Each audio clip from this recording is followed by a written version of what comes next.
মদিনার নবীর 30 বছর যখন বয়স, এই বাইতুল্লাহটাকে আল্লাহ তাআলা 13 বার নতুন করে বানাইছেন। নতুন করে প্রথম এই বাইতুল্লাহ নতুন করে নির্মাণ করেছেন পয়গম্বর আদম। এরপরে নূহ আলাইহিস সালামের জমানায় মহাপ্লাবনে বাইতুল্লাহ নিশ্চিহ্ন হয়ে গেল। ইব্রাহিম নবী ইসমাইলের দিয়া ওই বাইতুল্লাহটা নতুন করে আবার বানাইলেন। আবার এটা বিধ্বস্ত হয়ে গেল কুরাইশ বংশের দ্বারা।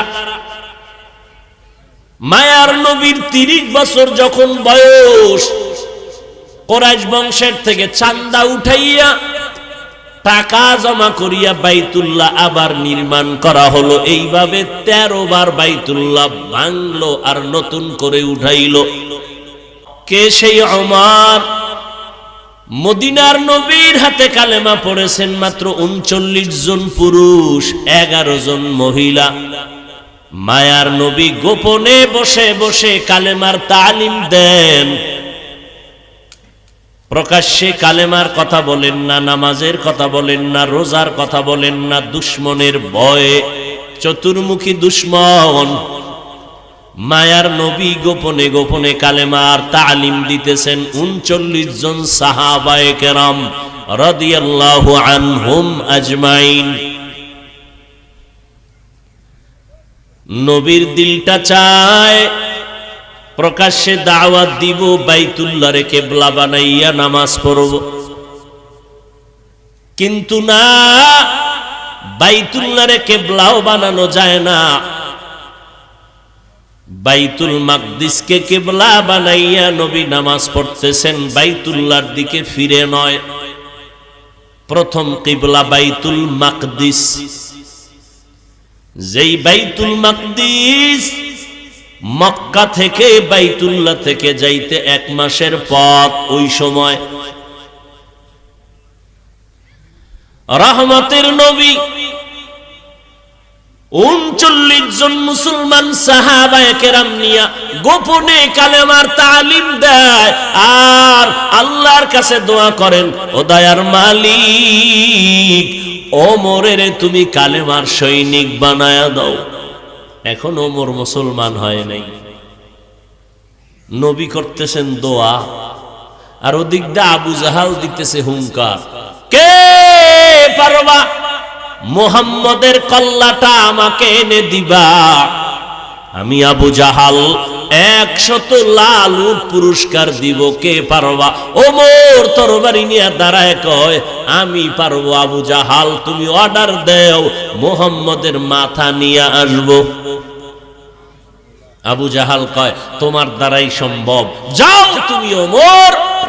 আবু জাহাল ওমরের পাঠাইতেছে মুহাম্মদের কল্লা আনতে, আর মুহাম্মদ দোয়া করতেছে, ও আল্লাহ গো, ওমরের কল্লাটা ইসলামের জন্য কবুল করো। কাড্ডা কবুল হইব? কথা কয় না। আতিনা ফি দারে দুনিয়া না হাসান, আতিনা ফি দারে উকবা না হাসান, ইয়া গিয়াসাল মুস্তাগীসিন হদিনা লিফতিখারা বিল উলুমি ওয়াল গিনা। মায়ার নবী দোয়া করতে দেরি, আর সে আজিমের মধ্যে দোয়াটা কবুল হতে দেরি হয় নাই। ওমর তরবারি নিয়ে দৌড়ায় মদিনার নবীর কল্লা আনার জন্য। নবী গোপনে কালেমার তালিম দেন, আমার আল্লাহ দোয়া কবুল করে ফেললেন। হযরত ওমর কালেমার দাওয়াত কবুল করার জন্য রাস্তা ঘুরতেছে। এক পর্যায়ে গিয়া নবীর হাতে কালেমা পড়ে মুসলমান হইয়া ওমরে 40-এর কোঠা পূরণ করে ফেললেন। 39 জন মুসলমান, ওমর হলো 40। এক পর্যায়ে গিয়া নবীর হাতে কালেমা পড়ে মুসলমান হইয়া ওমরে 40-এর কোঠা পূরণ করে ফেললেন। 39 জন মুসলমান, ওমর হলো 40 নাম্বার মুসলমান। নবীর হাতে গিয়া কালেমা পড়ে বলে, নবী একটু দোয়া লাগায় দেন আমার জন্য। নবী বলে, ওমর হাতটা আমার হাতে লাগায় দাও। মায়ার নবীর বরকতি হাতে ওমরের হাতটা যখন লাগলো, বিদ্যুতে আল্লাহ পাকের রুহানি পাওয়ার মুহাম্মদের থেকে ওমরের সিনার মধ্যে যখন জমা হলো, ওমর তরবারটা নিয়ে 1 সেকেন্ড দেরি না বাইতুল্লাহর পাশে গিয়া দাঁড়ালেন। যেই বাইতুল্লাহটা দেখেছেন 4 দেয়ালের একটা ঘর, দেখেন নাই? আমার বাইতুল্লাহ দেখেন নাই? যারা দেখেন নাই আজকে মোবাইলে দেখবেন, কারণ মোবাইল তো আপনি চালাবেন। কিন্তু জিব্রাইল আইসাও কয় যে এখন ঠাডা ভরবে, এরপরও চালাইব। এর নাম বাঙালি। যেহেতু চালাইবেন, ওই আজকে গিয়া বাইতুল্লাহ দেখবেন। 4 দেয়ালের বাইতুল্লাহ, বাইতুল্লাহর সাথে লাগানো দেখবেন আবার মাজা বরাবর একটা দেওয়াল লাগানো ছোট আকারে,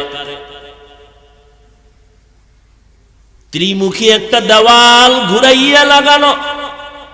এটাকে বলা হয় হাতিমে কাবা, কাবার অংশ। কারণ পুরাটাই ছিল বাইতুল্লাহ ঘর।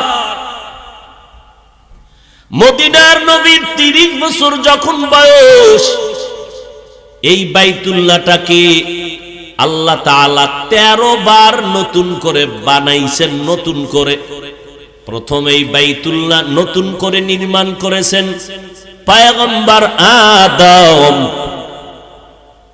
এরপরে নূহ আলাইহিস সালামের জমানায় মহাপ্লাবনে বাইতুল্লাহ নিশ্চিহ্ন হয়ে গেল। ইব্রাহিম নবী ইসমাইলের দিয়া ওই বাইতুল্লাহটা নতুন করে আবার বানাইলেন।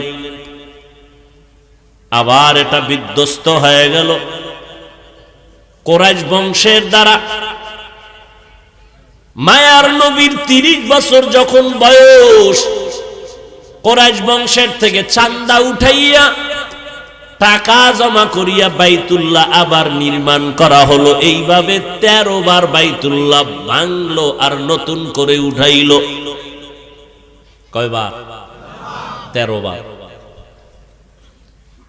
নবী যখন 30 বছর বয়স, কুরাইশ বংশের বড় বড় দামি লোকেরা হালাল টাকা দিয়া বাইতুল্লাহ উঠাইব। টাকা উঠাইয়া দেখলো যে পুরা ঘর উঠানোর টাকা নাই। ওই জায়গাটু বাদ দিয়া বাকি অংশ উঠাইছে। ওই বাকি যেটু উঠাইতে পারে নাই, এই বাকি অংশকে হাতিমে কাবা বলে, কাবার অংশ। নবীর দিল চাইছে ইব্রাহিম নবী যেইভাবে পুরাটা উঠাইছেন ওইভাবে যদি একটু উঠানো যাইতো। টাকায় হয় নাই, পারলাম না। নবীজি দিলের ব্যথাটা কাউকে বলেন নাই। ইন্তেকালের আগে আম্মাজান আয়েশাকে বলে গেলেন, ও আয়েশা, দিলের একটা তামান্না, ওই বাইতুল্লাহর বাকি অংশটা যদি পুরা ঘর করতে পারতাম। আম্মাজান আয়েশা নবীর এই কথাটা দিলে রাখিয়া দিলেন।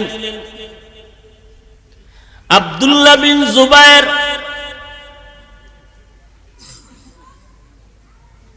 যখন মদিনার খেলাফতের দায়িত্বে আসলেন, আম্মা জান আয়েশা ডেকে বললেন, জুবায়ের, মায়ার নবীর এই কথাটা ব্যথা, তুমি পূরণ যদি করতে পারো টাকা পয়সা দিয়া পুরো অংশ ঘর বানাও। আম্মা জান আয়েশার অনুরোধে নবীর সেই মোহাব্বত নিয়ে পুরো অংশরে ঘর বানাইলেন বাইতুল্লাহ। ওই সময় এক হাজ্জাজ বিন ইউসুফ ছিল, বড় উল্টা পাল্টা করনেওয়ালা। জুবায়ের বিন আব্দুল্লাহকে দুনিয়া থেকে বিদায় করে দিলেন। ফাঁসিতে ঝুলাইল হাজ্জাজ বিন ইউসুফ আর রাগে বলল জুবাইরের বানানো কাবা রাখা হবে না, ইচ্ছা করে এটার ভাঙছে, ভাঙ্গা আগের খালি জায়গা খালি রাইখা আবার আগের মতো উঠেছে। বর্তমান কাবা হাজ্জাজ বিন ইউসুফের নির্মাণ করা সেই কাবা। এরপরে আর নতুন করে কাবা নির্মাণ হয় নাই, সংস্কার হয়েছে, রং টং লাগাইছে, কিন্তু পুরা কাবা ভেঙ্গে নতুন করে আর হয় নাই। হাজ্জাজ বিন ইউসুফ লাস্ট রাহমাতুল লিল আলামিন। ওমরের তাওয়াজ্জু দিলেন, চোখের নজরের তাওয়াজ্জু। ওমর সাথে সাথে পাওয়ার নিয়ে তরবারিটা হাতে নিয়ে হাতিমে কাবায় গিয়া তরবারি বের করে আওয়াজ দিল, এ বেঈমানের দল, এতদিন রহমতের নবী গোপনে গোপনে কালেমার তালিম দিছেন, আজ গোপনে না ওপেনে কালেমার দাওয়াত চলবে, নামাজ চলবে। কারো যদি কোনো বাহাদুরি করার সাহস হয়, মুহাম্মদের লাগবে না, আমি ওমরের তরবারির সামনে দাঁড়ায় যাও। কে সেই ওমর? সমস্ত নবীরা আমার আল্লাহ পাকের আশিক, সব নবী আমার আল্লাহর আশিক। ঈসা নবী আল্লাহ পাকের আশিক, মূসা নবী আল্লাহ পাকের আশিক, ইব্রাহিম নবী আল্লাহ পাকের আশিক, ইউসুফ নবী আল্লাহ পাকের আশিক, ইসমাঈল নবী আল্লাহ পাকের আশিক, আদম নবী আল্লাহ পাকের আশিক। জানেননি আমার আল্লাহ কার আশিক? जहां तक रबूबियत खुदा की वहां तक है नबूवत मुस्तफा का। रबूबियत खुदा की है जहां तक नबूवत मुस्तफा की है वहां तक।